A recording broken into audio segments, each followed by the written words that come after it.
Okay, so welcome back to my channel, as if it really matters or if you really care. I was kind of MIA for a while because I've switched jobs and it's been a whole thing. But I am back for my reading wrap up for December. Super late, I know, but still important nonetheless. So, um, the first book that I read in December, at least that I remember, because I think I DNF'd like two or three books in December, so I'm trying to keep them in order of like when I started reading, when I finished them, so on and so forth. So the first, excuse me, the first one I read was Milo Ashby Needs a Bad Boy, which is the fourth book in the series and the final book of A Princess Take New York by Kay Sterling. Love her. Love her. I I don't care what she puts out. I'm gonna read it. It's good. It's always good. She has great. Oh my god, that's how excited I am. She has great queer romances all around because she does have sapphic romance as well. But her majority of her backlog is romance. At least that's available. She has. I've read the Nannies of New York series. I've read the Moon Murder Mysteries series, as well as I've only read two of the Princess Take New York series because after the Moon Murder Mystery series, she went all ebook, and I don't read on ebook. I only read physical. So I was only lucky enough to get the e arcs of book three and four of the Princess Take New York series before I realized. Or not, I realized about book three, but then I was like, okay, I have to make sure I get book four. So, but this is with Milo and Elio. Ah, the bathroom scene. Oh, y'all don't know. Okay. Anyways, next. Then we have Hooked by Emily McIntyre. Now look, I don't mind a dark romance. I really don't. But this it was good. Like I would have given it like a 4.5 star type of vibe. Oh, also sorry, the last book was 5 stars. I would have given this like 4.5, maybe, for the plot and everything. Like it was my kind of dark. It was just toxic, like toxic, unhinged. Now, spoiler alert, I guess. A hard no for me for any dark romance is incest. I cannot do that. So this was a 4.5, and it went down to like a 2 star because I was like, why did they have to be half siblings at the end? What did that do? What purpose did that serve? Especially at the end, where it was like, why did we need to mention this? Like, it was no point. So that kind of pissed me off and ruined the whole book for me. So I was at a 4.5 as like a silly, goofy time. Not a silly, goofy time, that's a lie. But just like, it was what I expected. And then that kind of threw me for a loop and pissed me off. So I was like, oh, okay. So it's like right now I have it rated as like a 3 star on my page bound, but I'm probably going to change it to a 2, to be honest with you. Because now that I think about it, it's just making me more and more mad. So um, then, anyways, the next one I read was The Radiant King, which is book one in the Astral Kingdom series by David Douglas. This had me stressed. But in a good way. It was so. And this was after I had just read. Remember, I read Soul Keeper last month, which was book one, which I already DNF'd book two because we'll talk about that later. But Radiant King, this one, oh, oh, it was so good. I was like, there was moments where I was like, I don't know why we need to add this, and then I was like, okay, fine, I see why we added it, but still, I'm gonna let y'all know right now. Okay, I don't trust Isabel. I don't trust her as far as I can throw her as a fictional character. I don't trust her. Okay, but I can't even complain to y'all because that would just be spoilers. So it's just gosh, but yeah, it's 5 stars. But for me, I'm waiting for book two because I need to know what the fuck is going on. Okay. Then I read Seeing Red, which is the Wells Ranch book two for Bailey Hannah. I don't know why. I just was like, okay, I had this last book, which was The Radiant King, stressed me out. I needed something a little bit more, a romance, just like a calm time. Okay, I don't know how I ended up with the pregnancy trope with that. Okay, and a cowboy romance, but I think it's because the main crux of the story was like she was already pregnant, so it was like it wasn't like a surprise pregnancy. Like it's like it was a surprise, but the main purpose of the story was that it was them and their relationship growing while she's pregnant. You know, so it was like okay, fine. Now this one I haven't read it yet. That's my bad. I have a habit of reading books and adding them to my read log, but not rating them until much later. And then I'm like, oh yeah, this one I thought, and I think it's because I like to simmer on my feelings on the book. Because some books, like Hooked, I will be like, oh yeah, it's 3 stars, and then I'll simmer on it, and I'll be like, no, that book pissed me off. It's 2 stars. Like or I'll think, oh, I rated something 4.5 initially, and then I'm like, it keeps sticking to my mind, so I'm like, okay, no, no, that's 5 star. Like, so this one I haven't rated yet, but when I do rate it, I'll probably give it like, mm, I'll probably give it like yeah, it was a 5 star. To be honest, like for what it was, like as a cowboy romance with a surprise pregnancy, yeah, it was a 5 star. It was pretty good. I actually checked out from the library book one from the series, which is Alive and Well or something. It's like Alive and Well or Alive and something Well, or I forget. But yes, I actually checked out book one for that, which is supposed to be what's his face's story. The other one with the best friend. It's supposed to be his story. Um, then after that, I fear I am on the Ice Planet Barbarian train because I finally read from the library Ice Planet Barbarian from Ruby Dixon. So I think now I've assessed that like that's what I prefer. Like after I read something that's like very high stress, very, like crazy, I want to read a monster romance after. I've assessed I'm that type of person. Like that's like my buffer. So yeah, this is an alien monster romance. I gave it I will give it probably 4.5. Like there was a little dubious consent there for a little bit, which like it was kind of addressed, but not really. So I wasn't a fan of that. But now that the series is established, I would assume we're not going to have that issue going forward. Um, but we'll see. I did buy from Pango the next books in the series because I checked out book one from the library, but they didn't have book two at the library, but they had like three and four and whatever. So I was like, "Ugh, I don't. I'm just gonna buy it because I know, these are very short romances. They're silly, goofy time and they're monster romance. So I'm not too miffed about buying monster romances most of the time.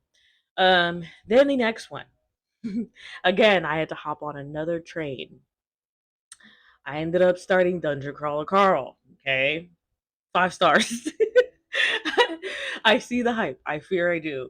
At first I was like, please don't be dude bro humor. I can't. Like straight man humor is just like it's hit or miss, okay?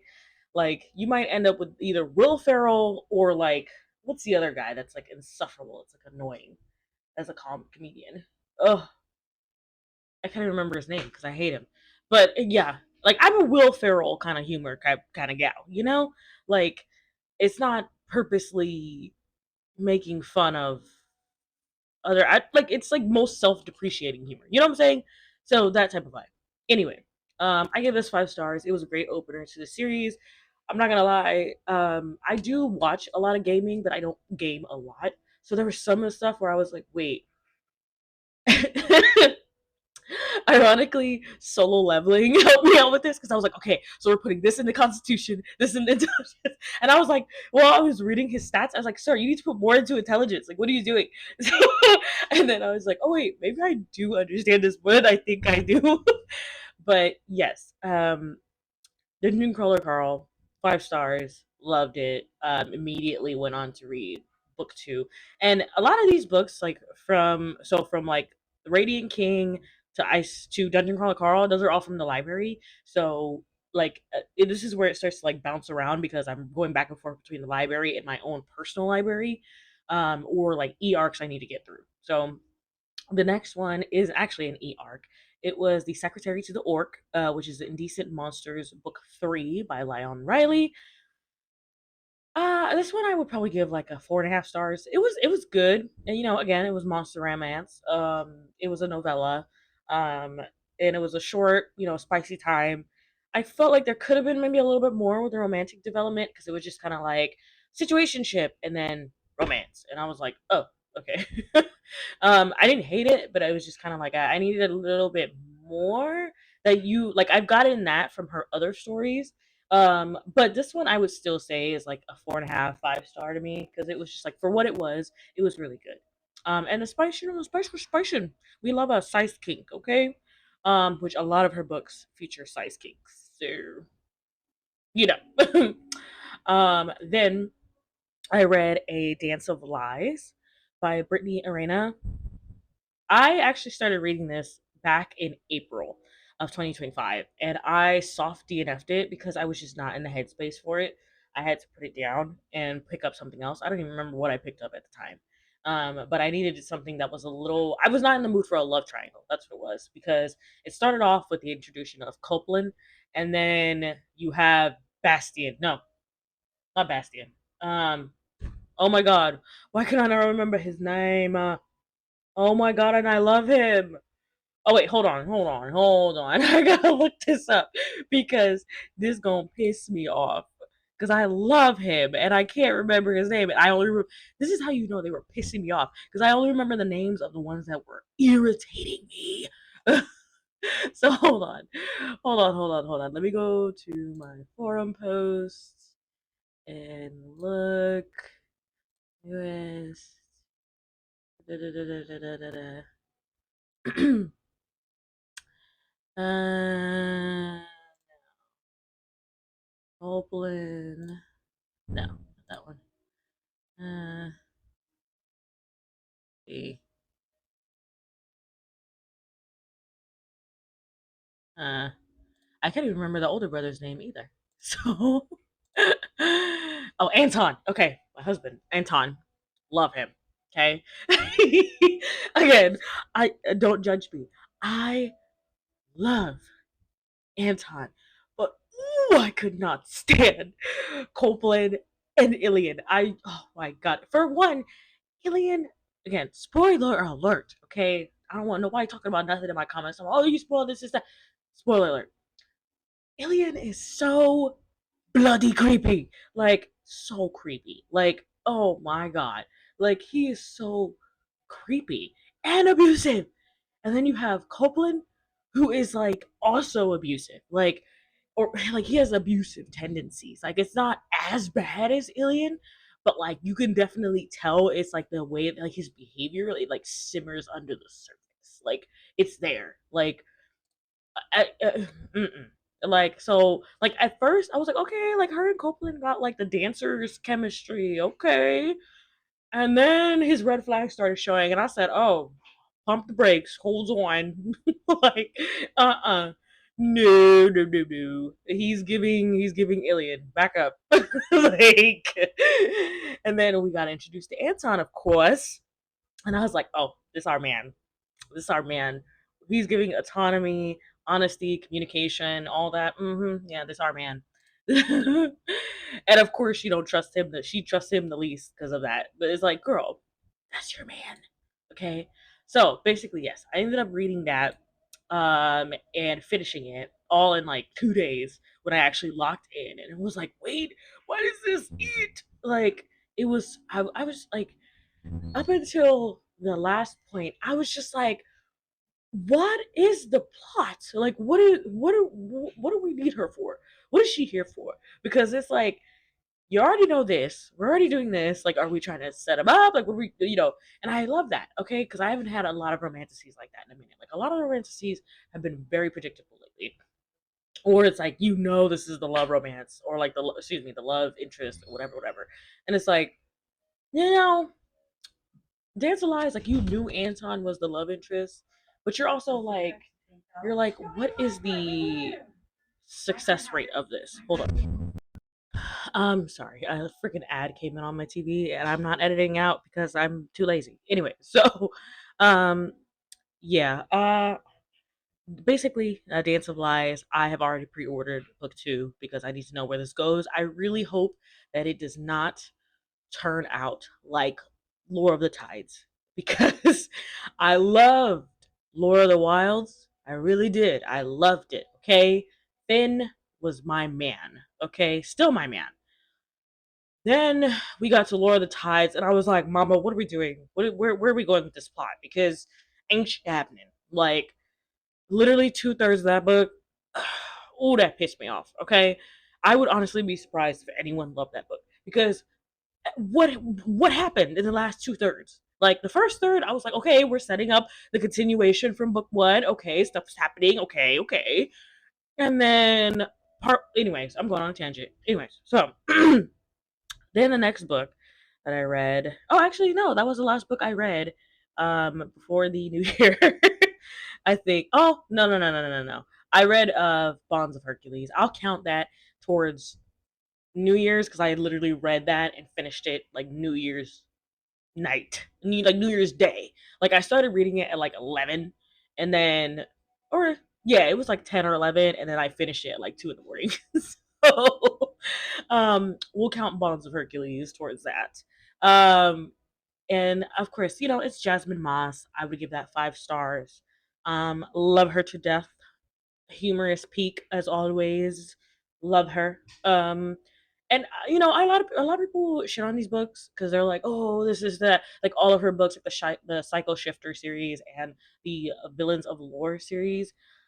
I love them. I'm not gonna lie. Like I don't go into them looking for like an epic high fantasy, you know, freaking cinematic thing. No, I'm going in it looking for a silly, goofy time, and I feel like a lot of people need to do that with her books. Like, she don't even take her books that seriously. Like, go into it looking for a silly, goofy time. That's fine. Like, you don't need to go in looking for Brandon Sanderson. Like, and even I don't even read Brandon Sanderson. I have like one Brandon Sanderson book, and it's a standalone, and it's like Yumi and the Nightmare Painter, or something like that. Like, it's not any of his famous stuff. So but that's my point. Like, go into her books just looking for a good time. Like, you're looking for a why choose good time. And I love a why choose good time, like a silly, goofy time that has like a humorous, childish female main character that's like not childish where it matters. Like, she's childish in the sense of like her stubbornness and her humor is like childish, but not like her decision making. Like a lot of people don't give like Alexis and what's the other Sadie from the Cycle Shifter series. A lot of them don't give them the credit where the credit is due when it comes to like making decisions on very high stress situations or like very like a lot of like the main characters they're freaking out, they're panicking, and they're like, look, these are our options, this is what we have to do, so we're just gonna do it. Like, and I appreciate that about those female main characters because you're used to like the male main characters being the ones who are like, we just have to do it. Like then she's like, oh, but what if we did this?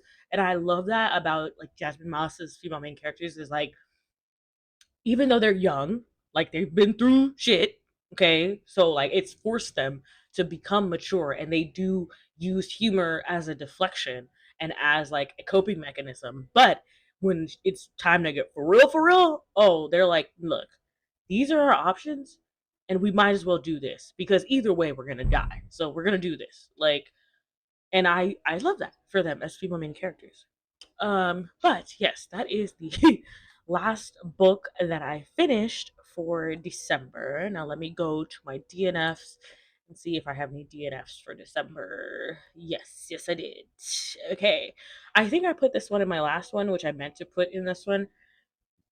Excuse me, but I put Legacy of Ash, which I definitely put this in my reading wrap up for last month, but I actually started it and DNF'd it on the second. So, um, and then yes, I got about 60% of the way through of Raven Callers, which is the Soul Keeper book two series, book two in the series for Soul Keepers from David Daglish, and I DNF'd it because, again, spoiler alert, why did he have to write what the hell was her name? Oh my god. Oh my god, Jack. There you go. Uh, why did he have to write Jack cheating on Devin? Like, and we were like, oh, well, the times like they weren't really in a relationship. Yes, they were. They literally had an established relationship where they literally have said, "I love you" already. Like, what? Like, she's in love with him. Devin is in love with her. In fact, he's told her as close as he can that he loves her. He's like, look, I don't know if this is love, but they literally had this whole conversation in the damn cemetery or on the roof or whatever. They had this whole conversation where it was like, I love you. I want to see where this goes. I can't lose you. I don't know what would happen.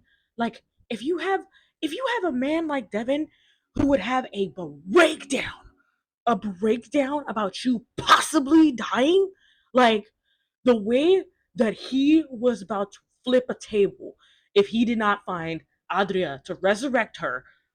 And you're telling me that this man would be okay if she cheated on him, like if she went to a brothel and all like, I'm not saying that Devin would get like mad and like crazy and go nuts. No, I'm saying he would be hurt, and like that would hurt me. Okay, like I that man, there's no flipping way that he would not care. There's no flipping way. I can't believe that at all in the slightest. That's Brookhock. Okay, like there's no way. And the fact that it wasn't even discussed, like it would be different. Like I would be able to push through and be like, okay, fine, yeah, absolutely. Like we understand an understanding king. Like if she went to him, had a conversation, she's like, hey, I want to go and try and like figure this out myself. I'm gonna try going to the brothel and have them help me a little bit, to, like relax. If they had that conversation, I would 100% kept reading. Everything else about the plot was eating. I was eating. I was juiced. Okay, I was like, okay, wait, what is happening with what's the creepy guy's name? I cannot remember his name. Creepy. I'm just gonna call him Adria's stalker because that's what he was. Okay, him. I was like, what are we gonna do with him? Because he's not a Raven caller, but like he's going there, you know. And it's obviously he's gonna end up turning into some sort of villain, more so than he already is. Then you have Jonas, who is obsessed with Audra also, who's damn near her stalker as well. As much as he wants to, be tsundere and not admit it. Because what do you mean you got about 20 different sculptures of her in the sewer? Like, creepy. Okay. Then, like, there was so much, and I was like, with Jack's old boss. I was like, where is he? Like there was so much stuff where I was like, oh my gosh, like I can't wait for book 3 because I need to know what's if it happened. And then even like the dragons, like the dragons of life, whatever they were called, bro. I was like, we need to meet them. I need to talk. We need, and I, you know, also I was kind of hoping for a romance between Tommy and the dryad elk dude. I was I was kind of disappointed when he ended up with like what's his name? It was like Marcus or something like that. The other guy. I was kind of disappointed. I wanted him to be with that dryad dude. I really did because they were vibing. So I was like, okay, hold on. But of course, then the other guy had to almost die, and then they were like, "Oh, I love you," type thing. Anyways, so but yes, I was so excited, and then they had to add that, and I was like, "Why did you do that? I can't read this anymore." Especially like I even flipped to the like future chapters to see like, okay, maybe they talk about it. Maybe they no, we just pretend like it never happened, and it's just like, oh, now she's safe again. It's fine. Like my first thought would have been like, how did you get hurt? Why were you there? Like, like I know we have Andrea to heal us, but like I'd be like, what happened? Like explain and like go. And even if she like found Adria first and like explained it to, I don't know if she did, but even if she did explain it to Adria like how she got hurt, if I was Adria, I'd be like, you need to go tell Devin because like, or I'm telling him because like, what do you mean? Like, this man loves you. Okay, he almost unalived himself the night you almost died. So go, like, like he's like, come on. So yeah, there's no way that you can convince me that Devin would not be upset if he learned about that. And I don't know if it was saving being saved to be like a plot point later, or we just skimmed over it because she almost died again, or what. I don't care. I DNF'd it. It pissed me off so bad. So I was like, okay, yeah, that's we're done. So yeah, that sums up everything I read for December.